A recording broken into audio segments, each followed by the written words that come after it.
The Lord be with you. And with your spirit. Reading from the Holy Gospel according to Saint Matthew. Glory to you, O Lord. One of the 12, the man called Judas Iscariot, went to the chief priest and said, "What are you prepared to give me if I hand him over to you?" They paid him 30 silver pieces. And from that moment he looked for an opportunity to betray him. Now on the first day of unleavened bread, the disciples came to Jesus to say, "Where do you want us to make the preparations for you to eat the Passover?" "Go to so-and-so in the city," he replied, and said to him, "The master says, my time is near. It is at your house that I am keeping Passover with my disciples." The disciples did what Jesus told them and prepared the Passover. When evening came, he was at table with the 12 disciples. And while they were eating, he said, "I tell you solemnly, one of you is about to betray me." They were greatly distressed and started asking him in return, "Not I, Lord, surely." He answered, "Someone who has dipped his hand into the dish with me will betray me. The Son of Man is going to his fate. As the scriptures say, he will. But alas for that man by whom the Son of Man is betrayed. Better for that man if he had never been born." Judas, who was to betray him, asked in his turn, "Not I, Rabbi, surely?" "They are your own words," answered Jesus.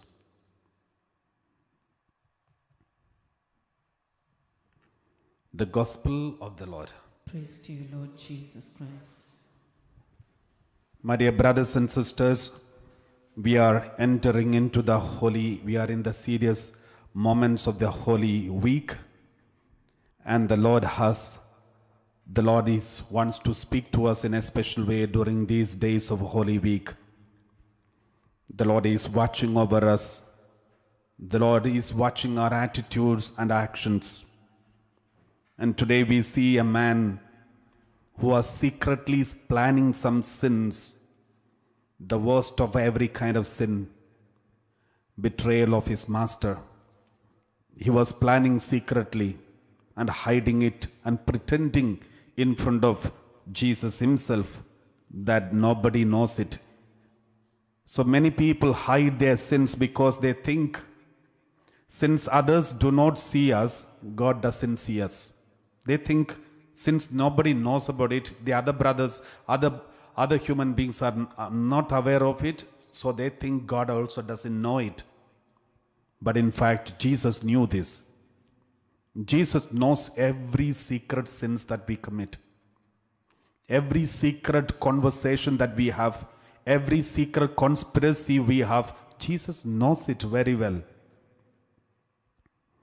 And secondly, so why he was hiding his secret his sins? Because Satan encouraged him. Satan entered inside of him, and Satan encouraged him. Satan was controlling him. We read John 8:44. We read John 8:44. We read like this. Jesus says very clearly about the attitude of Judas Iscariot.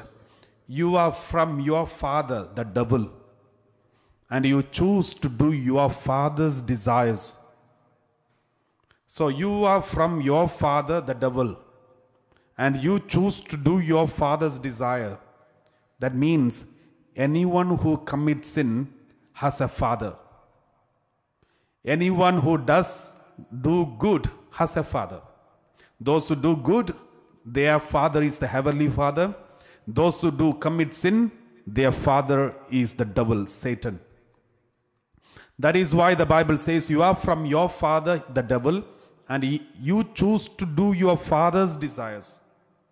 So all those who have a desire for evil, desire to commit sin, desire to cheat their husband, cheat their wife, abuse and speak bad words, abusive words, swearing words, and if you enjoy doing this, that means you are revealing who your father is. We are revealing who our father is. Sometimes we behave very badly, wrongly, swearing words, abusive words. Then remember, we are revealing our identity, whose father, whose child we are, who is our father. And Jesus said, he was a murderer from the beginning and he does not stand in the truth. So he always hides. You know, when Adam and Eve committed sin, the moment they committed sin, they hide. David committed sin, he started hiding. We were reflecting about David's sin these days, last 2-3 days. We were reflecting about the sin of David. We will continue reflecting about this sin of David. So David, as soon as he committed sin, he started hiding. Have you noticed your children, when they were holy and good, they were always talking to you. As soon as they come back from the school, they talk with you, chat with you, enjoy with you, and speak all the secrets that happens in the school with you, and they share with you. But after some days, when they know there is something that is dangerous and that is not supposed to be done, some actions are not good, and some disobedience, some dirty things when we do knowingly or unknowingly, maybe because of the peer pressure, and that is when you can see some changes in your children. Now they are not interested to talk much. They just move around silently and they're wondering whether to talk or not. They are confused and they will become silent. And after some days, you will see they cultivate a kind of secret life. They want their own room. They want their room to be closed. They don't want anyone to touch their book. They don't want anyone to touch their bag, their computer, mobile phone. They started secrets. Because this is how the devil works. This is how the Satan enters into one's body. And this is how the Satan controls that body. He doesn't stand in the truth. The truth is open. We don't need to be afraid of anyone. The devil doesn't want to stand in the truth. And those who follow the devil, they also will not stand in the truth. They will always lie to their parents, lie to the husband, lie to the wife. Even between husband and wife, they want secrecy. They want secrecy even between their relationship. My dear brothers and sisters, that is dangerous. I remember one day one man came for a retreat, and then this man was talking to me and said, "Father, my wife has got a problem." Then I asked, what is her problem? And he said, "My wife has got the problem of doubting. She has got doubting sickness." Then I said, "Okay, is it very serious?" Then she said, "No." He said, "No, but I think she needs some medication. She needs some help." Then I said, "Okay, I will also speak to her." And he was speaking so many things about his wife. And then I said, "Okay, I will speak to the wife." And I asked the wife was there. And then I spoke to the wife and said, "What happened?" He says, you are always doubting him. Is it true?" Then she said, "Father, I don't have any sickness. I am doubting him because of some serious reasons. I have noticed some changes in him. Initially, there was no problem. He used to share with me everything and he used to speak to me. He has time for me. But recently, for the last so many months, he has changed. His attitude changed. He has no time for me. I see him walking around outside the home, making phone call to someone. He doesn't do it inside the home. He wants to do anytime when a certain phone call comes, he goes outside and he's walking around for hours and talk and come back." When I asked him, he said, "This is something connected to the office work." And then when I asked him, "Why do you want to go out and speak? Why can't you speak inside the home?" Then he used to complain, "Why are you doubting me? You have problem of doubt." And I think there is something wrong, Father. Something wrong with him. And she said, "Father, one day he was in a bedroom and he was using his computer. He kept the computer on his table and he was doing something on his computer. And then I went inside. I prepared some coffee or tea or something for him, and then I thought of giving him. And then I went and opened the door, came inside the bedroom, and there was a table and he was using his computer and he was doing something seriously on the computer. The moment I came and stood behind him and said, "Coffee." Then suddenly he got shocked. Instantly, instead of looking at me or turning to me, suddenly he closed the laptop. Then I asked him, what were you doing? Then he said, "It's none of your business." Then she was not ready to leave. She tried to forcefully open it. And then she knew he was checking something, doing something in the email. And he did not allow her to read anything of it. And I spoke to this man after that. I spoke to this man and said, "My dear friend, what were you doing then? What were you doing in the computer?" Then he said, personally, the wife was not there. And he said, "Father, I have got so many friends. And some of them are men and some of them are women. And I was just typing some messages to one lady, one of my friends, which is not good for her to watch. It is not good for her to see." Then I asked him, "My dear brother, if it is not good for your wife, it is also not good for you. Because you are no more two, but one. If you are entertaining anything which you don't want your spouse to see, that means you are even hurting not only your spouse, but also God. No wonder she has got doubting. It is not her problem. It is because you have problem." Then he said, "Father, I need privacy. I need privacy. I have my right to have privacy." Then I said, "You should have thought of it before marriage. After marriage, the Lord says, Bible says, you touched the Bible and you agreed with Jesus and you took the vow, said, from today, me and my wife together, one body. Where were your promise? Now suddenly after some years, you are talking about privacy?" My dear brothers and sisters, the secrets, any kind of secret, in any kind of life, when it is not expected of you to have, there is something fishy and it is questionable in front of God. Anything that you think it is not good for your spouse or good for your husband, good for your wife, remember, is it good in front of God too? Because in every marriage, it is not husband and wife alone, but God also is part of your family, part of your life. Therefore, make sure your relationship is also good. Don't ever hide anything from your life partner, because she is completely of yours and you are of hers and him. So you are supposed to be one. Why did God create husband and wife as one? Why didn't he say they are two people but somehow managed to adjust each other and live? No, he said from today you are no more two but one. Because that is also the husband and wife and children are the symbol of the Holy Trinity. As the Heavenly Father is one and Father, Son and the Holy Spirit are one, we also should be one. That is why Jesus said, Father, as we are one, let them be one. He spoke about his disciples. Therefore, the family life is a small symbol of the Holy Trinity.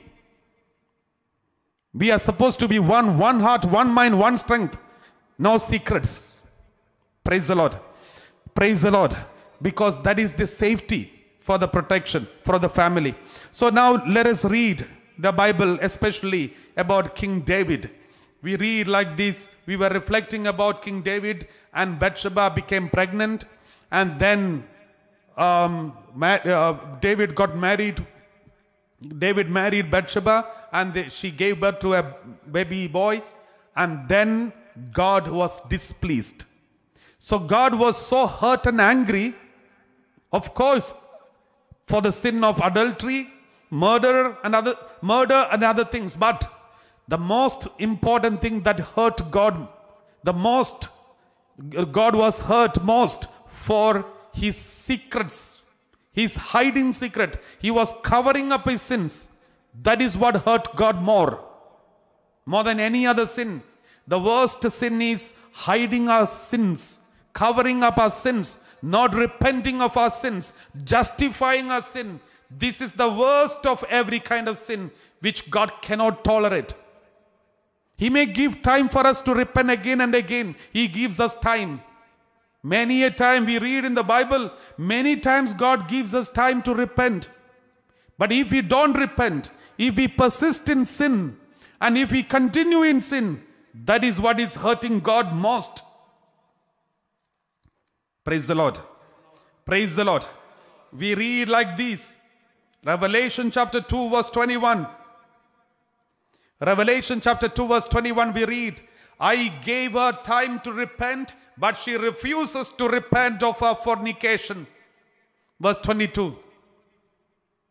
Beware, I am throwing her on a bed, and those who commit adultery. Those who commit adultery with her, I am throwing into great distress unless they repent of her doings. My dear brothers and sisters, Bible says, I gave her time to repent. God always gives us time to repent. I gave her time to repent. God gave time for David to repent. When did God say, I am displeased by your action? Not when he committed adultery. Not when he committed murder. Not when he secretly killed him and got married to her. And not when the child is born. But by the time the child is born, he was thinking that he is safe, nobody knows. And that is when it displeased the Lord. That means almost 9 months God gave him time. My dear brothers and sisters, if the punishment or tragedy or consequence of the sin doesn't come to us soon, doesn't mean our sins are not seen in front of God. Doesn't mean we are escaped. Many people think, Father, I was doing all this, nothing happened to me. I was doing that act, nothing happened to me. See, they are committing those sins, but nothing happened to them. See, he is keeping hatred, anger, and revenge, and he is defeating, attacking everyone, but nothing happens to him. God is giving us time to repent. Don't look at someone who he escaped any consequence of the sin and come to a conclusion. God is giving us time after time to repent. David, as a king, as a person in charge, he was given 9 months. 9 months he was safe. Nobody knew his sin. And no one accused him. He thought everything is safe. Now I'm in a safe position. The moment you, after committing sin, anytime if you think I'm safe, nobody knows, that will be the weakest time. And that will be the time the consequence of the sin will start coming into your life. Until then, we may be busy covering up. The moment we see, oh, I'm safe now. Be careful. That is the most dangerous time. From that moment, unexpected tragedies and consequences will start taking place in your family, in your life, as a consequence of the sin, if we don't repent and surrender the sin in the hands of God. He didn't repent. We continue reading. And the Lord sent one day, and we read like this, God was displeased by the act of David. And we read like this.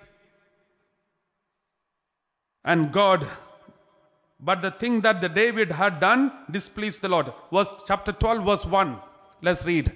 And the Lord sent Nathan. Nathan is the prophet to David. God sent Nathan to David.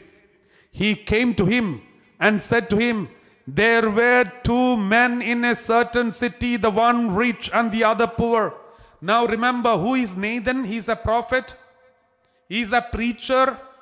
He is like a papal preacher or pontifical preacher or the royal preacher who preaches in the palace for the people of God. He is the one who is giving guidance, guidelines, spiritual guidelines to the people of God, especially to the king and all the followers. God sent Nathan to speak to David. My dear brothers and sisters, when you are in trouble, when you are in sin, God may speak to you directly through many incidents and many experiences, but if you still don't listen, God will speak to you through your parish priest, through your retreat preacher, through your confessor, through the people whom God has appointed to speak to you. God will speak to you through them. Don't ignore unexpectedly. Suppose if you happen to listen to a preaching and now you know that preacher is speaking exactly about your life, don't ignore it. It is God who is sending a Nathan to you. It is a Nathan whom God has sent. He is coming and speaking to you. And what did Nathan come and say to David? He gave a parable. He started speaking to him through a parable. There were two men in a certain city, one rich and the other poor. There were two people in a certain city. One man was very rich, the other one is poor. Verse 2. The rich man had very many flocks and herds. The rich man have got so many flocks and herds. Verse 3. But the poor man had nothing but one little ewe lamb, which he had bought. He brought it up, and it grew up with him and with his children. It used to eat his meager fare and drink from his cup and lie in his bosom, and it was like a daughter to him. See, a poor man is making a small lamb grow in his house. He has only one, but the rich man has got so many flocks, so many cattle, so many lambs. Verse 4. Now there came a traveler to the rich man, and he was loath to take one of his own flock or herd to prepare for the wayfarer who had come to him, but he took the poor man's lamb and prepared that for the guest who had come to him. When suddenly a traveler came, a guest came to his house, the rich man, out of hundreds and hundreds of flocks and lambs, sheep he had, he could have taken one and kill and prepare the food for the guest. But instead of taking one of these hundreds, he took the poor man's only lamb and killed and prepared the food and gave it to the guest. Then verse 5. Then David's anger was greatly kindled. David, as the king, he got very angry. His anger was so greatly kindled. Though Nathan said a parable, he took it so literally, and his anger kindled. He wanted that person to be punished right now. He said to Nathan, as the Lord lives, the man who has done this deserves to die. This man should be dead. This man should be dead. My dear brothers and sisters, he didn't know Nathan was talking about himself. He didn't know that, he was focused on other person. He was focused on passing judgment without thinking that the same thing can be applied on him. This is very dangerous, my dear brothers and sisters, today. We all have this tendency. We are very fast in passing judgments on others without thinking that the same thing can be judged on us. This is what happens. This is the work of the devil. When the devil is so active in you, when you are in sin, when our father is the devil or Satan, because we commit sin, then we forget the truth. We cover up the sins And we will be very busy passing judgments. These persons should be dead. These people are committing sin. They are like this. They are like this. They should be gone to the hell. They should be sent to the hell. We commend and we pass judgments, forgetting the fact that these judgments can be applied in our lives too. In fact, Nathan was speaking about him. His life, there is no other man, only one man in all Israel who has done this. That is King David. Without thinking that it is he started passing judgment on others and he wanted to punish them. This is a problem. When somebody commits a sin, we want to punish them. But with the same sin, if we do, we want salvation. We want escape. We want to escape. If the same sin is committed by our own family members, we want to protect them.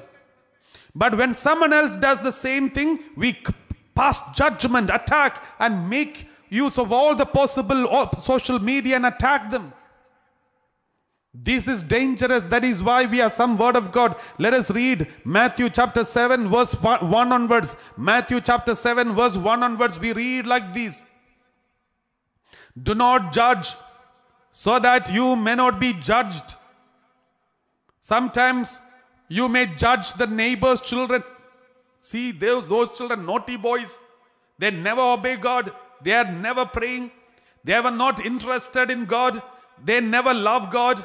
They are all naughty. Don't make friendship with them. Remember, this is exactly maybe the same thing will be said by others about your children. We may not even realize it. If you feel your neighbor's children are naughty and wrong and leading evil life, it is your duty to have compassion and mercy upon them and help them and pray for them. Make sure that they should never be destroyed. That should be the attitude of Christians. But instead, if we start passing judgments on them, remember, you also will be judged the same way. We also will be judged. Our children also will be judged by the others the same way. That is why do not judge others, so that you may not be judged. You know, the same sin which the others do, we attack them. But when we commit sin, the same mistake, we want mercy. We want forgiveness. But when others do, we are the first one to throw the stones. We are the first one to put it in the Facebook. We are the first one to publish maximum and make fun of them. But when we do, we don't want anyone to hear. We want everyone to forgive us. We want everyone to have mercy on us. The Lord says, do you want mercy? Do you want forgiveness? Then do the same with others. Do the same things to others. Then you will get. If you do the same thing to others, you will get it. We read Gospel of Luke, chapter 6, verse 31. Luke 6:31. Do to others as you would have them to do to you. If others should publish all your sins to them through social media, if you want everyone to find out all your secret sins and publish in the social media, then you have all the right to publish other sins too. If you want everyone to forgive you, love you, have compassion on you and hide your sins and never publish your sins, then do the same thing to others. Do to others as you would have them do to you. Luke 6:37. Okay, let's read Matthew 7:1 onwards. Matthew 7:1 onwards, let's read. We read like this, Matthew 7:1. Do not judge so that you may not be judged. Verse 2. For with the judgment you make, you will be judged, and the measure you give will be the measure you get. The measure you give will be the measure you get. If you give loads of accusation, you will get back loads of accusation. If you give little bit of accusation, you will get little bit of accusation. If you give no accusation but always show mercy, you also will be receiving mercy from others. I've seen many people who never accuse or criticize anyone. Even if there is a conversation going on, certain people will justify the others. They will justify, saying, okay, don't worry, man, we all are sinners, so there is no meaning in criticizing others. I've seen about these people, the others speak highly about them. I have never seen these people are accused. Because they never accuse anyone. They always justify others. Therefore, nobody accuse these people, but always justify them, saying, he will never accuse anyone. He will never judge anyone. He is very good. People will say good about you because you always speak good about others, never judge or accuse others. Verse 3. Why do you see the speck in your neighbor's eye, but do not notice the log in your own eye? Verse 4. Or how can you say to your neighbor, let me take the speck out of your eye, while the log is in your own eye? My dear brothers and sisters, before we start trying to help others, make sure that we are cleaned and we are purified. We read Gospel of John chapter 7 verse 24. John 7:24, we read like this. John 7:24, do not judge by appearances, but judge with right judgment. Do not judge by appearances. The Lord doesn't say that you should not judge certain actions. For example, certain sins we judge. Okay, that is wrong. That is right. Or this is evil. There is no problem in judging like this because that is right judgment. But there are wrong judgments without knowing the intention, without knowing the truth. We just passing judgments. These are dangerous. We will be judged the way we judge others. We read like this. Romans chapter 14 verse 2 onwards. Romans chapter 14 verse 2 onwards. Some believe in eating anything while the weak eat only vegetables. Some people eat anything. Pork, meat and vegetable, non-vegetable, everything. But some eat only vegetables. Verse 3. Those who eat must not despise those who abstain. Some people are eating non-veg and all the other things. They criticize those who are eating the vegetables.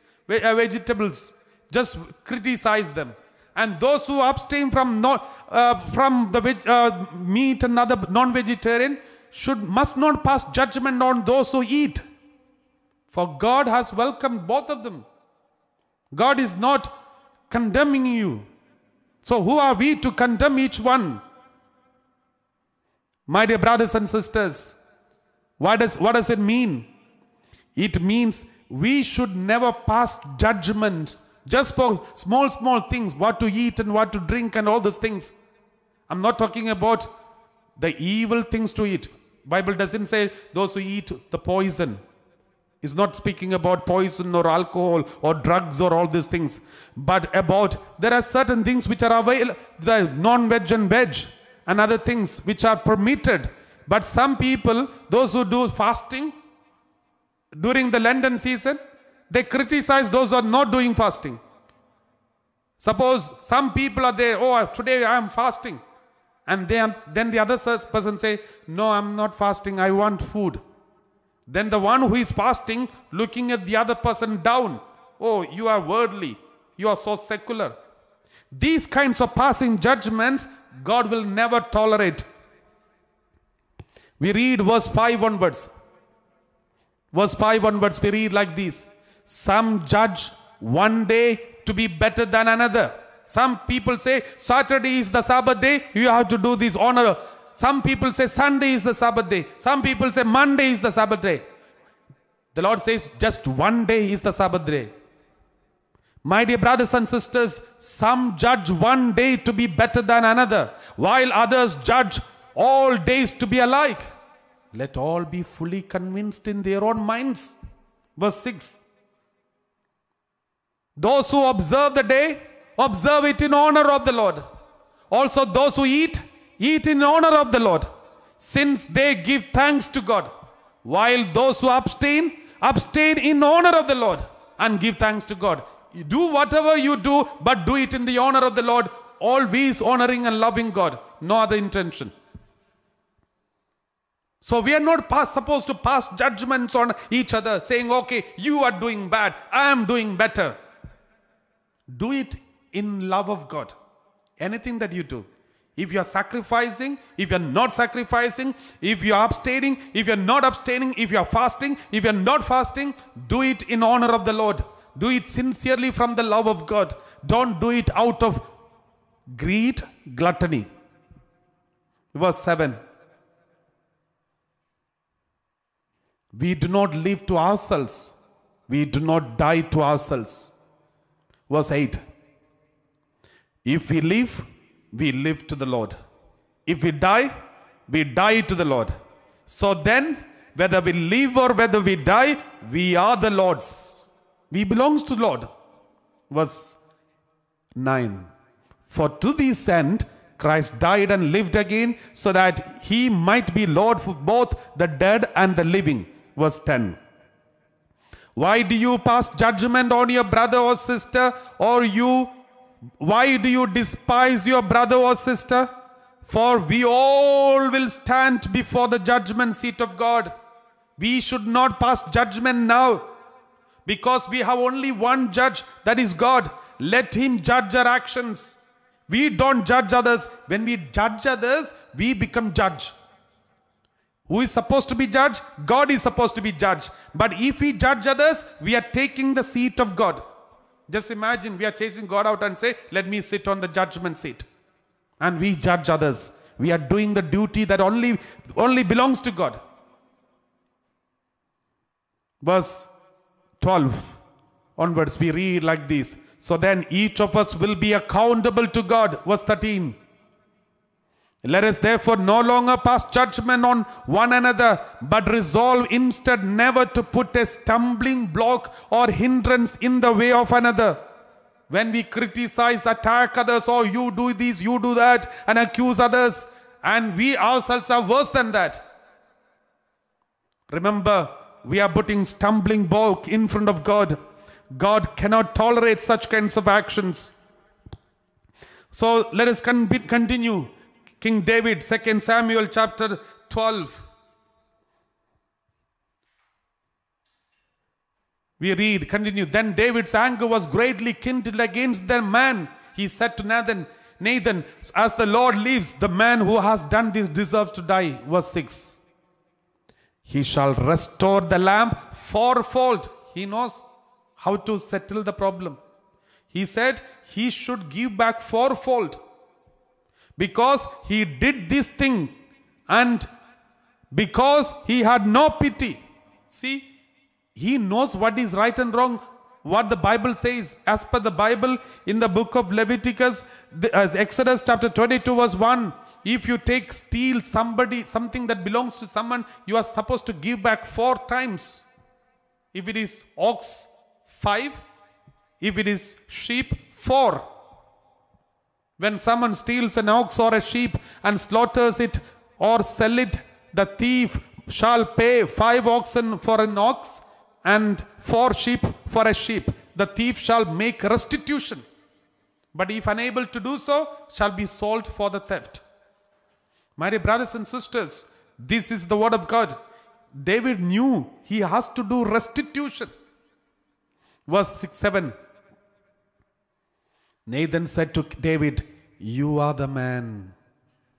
You are the man. Thus says the Lord, the God of Israel, I anointed you king over Israel, and I rescued you from the hand of Saul. My dear brothers and sisters, any time when we pass judgments on others, what God wants to say is, you are that woman, you are that man, you are that boy, you are that girl. You are passing judgment on others, and the Lord says, you are that man. You are the man. You are the woman. The Lord wants to tell us. And He says, I anointed you as a king over Israel, and I rescued you from the hand of Saul. Continue. Verse 8. I gave you your master's house and your master's wives into your bosom, and gave you the house of Israel and of Judah. And if that had been too little, I would have added as much more. God says, why are you so greedy? If you are in need of something or somebody, I would have given you more.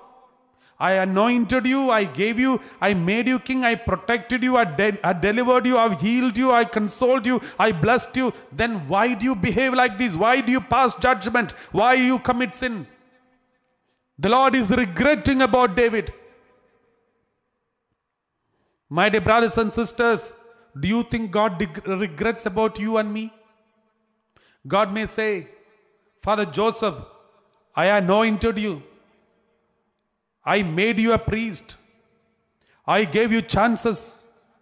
I gave you the wisdom. I gave you the word of God. I gave you the opportunity to preach. I blessed you with many blessings. Then why did you do this? I regret that I have done all these things to you. If God does it, then that is the worst thing I can experience in my life. Even if I gain the whole world, even if I get all the blessings, if God say, I regret about you, I'm lost. My dear brothers and sisters, you must be working hard for you and for your family, children and everyone. You must be going for mass and prayer and every day. But if God say, I regret about you, I regret that I blessed you, because I blessed you with so many blessings, but you are not able to tolerate your brother or sister who work with you, live with you. You are behaving like this. The Lord cannot tolerate this, my dear brothers and sisters. I gave you, I blessed you, I anointed you. But what did you do? I gave you everything. But what did you do? Verse 9. Why have you despised the word of the Lord to do what is evil in His sight? You have struck down Uriah the Hittite with the sword, and have taken his wife to be your wife, and have killed him with the sword of the Ammonites. You have committed adultery, murder, and possessing the wife of someone else. If you know the Bible, if you continue reading these passages, remember David committed adultery. His own son committed adultery with his sister. His son raped his daughter. In the same palace, David committed murder. He killed Uriah. His own son killed another son. In the same place, in the same country, in his palace, in his country. David possessed the wife of someone else. David's son possessed one of the wives of David. David had so many wives, so son took one. My dear brothers and sisters, all what he did, everything is repeated. Everything is repeated in his own family, in his own palace, in front of his own eyes. This is called consequence of sin. We may commit sin and we cry for mercy and God may forgive you. But these kinds of consequence, it continues in our life. We have to do restitution, continuous repentance in the presence of God. Jesus came to do not only forgive the sins, but also to take away the consequence of the sin. But we need to be united to Christ, united to the Lord, and accept Jesus as the Lord and Master. Then we don't need to go through these consequences, because God is going through, Jesus is going through this consequence. Romans 8:1. Let's read Romans 8:1. The word of God says, there is therefore now there is no condemnation for those who are in Christ Jesus. There is no more condemnation for those who are in Christ Jesus. My dear brothers and sisters, Let's glorify the Lord and thank the Lord for this day. And let's remember all the sins we have committed, all the passing judgments that we have made upon others. Let us stop all these passing judgments. Let us stop blaming others, accusing others. Let us look at ourselves and accuse ourselves. You know, in every confession we say, I accuse myself of these sins. And that's how we start confession. So please do accuse your sins, my sins. The Lord will forgive us. The Lord will take the restitution and He will pay for us if we are united to Christ.